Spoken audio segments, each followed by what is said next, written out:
It's like you guys are just basically debating Kabbalistic terms. Here, look, it's Kabbalah that gave birth to the Haskalah. It's a Haskalah that gave birth to Jewish atheism, and it's Jewish atheism that gave birth to Zionism.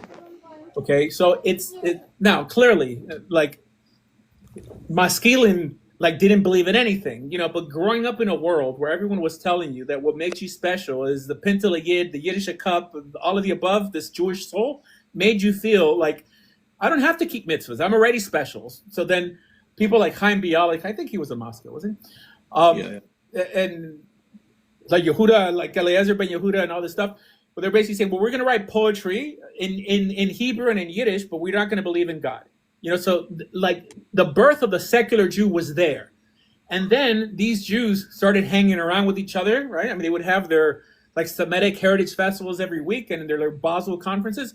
And then they said, let's like get a land, to house us and let us spew these left-wing ideas, communism, all of the above, right, under the guise of Judaism. So that if there's any pushback, they're not going against communism, they're going against Judaism. And we're a marginalized community, right? And like people don't teach this.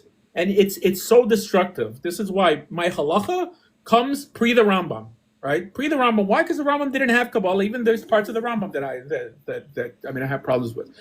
Why? Because Kabbalah is the problem. Kabbalah is the problem.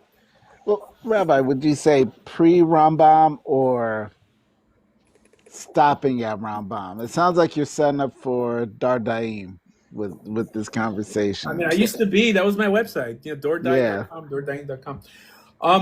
I'm not a Rambamist, by the way. Because even Rambamists are not Rambamists. There was this guy named Michael Baron. Like he had. The Rambam adapted the Greek philosophy of this Viandos. Right. So I'm not a big fan of Mor Nevuchim either. I mean, mind you, it wasn't Mishnah Torah that was burned. Oh, well, I guess it was Sefer Amada and it was Mor Nevuchim because of all his. But the reason he adopted Islamic thought is because of the Muslims. It was the Muslims who resurrected, like Aristotle and Plato, and so it's I think that the ideal is to go by Chazal, and when I say Chazal, I don't mean Amoraim. The ideal, I'm not saying I'm on that level or whatever, is to go straight by the Mishnah. Bryce is aside, by the way, because but the Mishnah doesn't contain much, by the way. Much you don't know much in the Mishnah, right? And that means that Judaism today is 80% invented.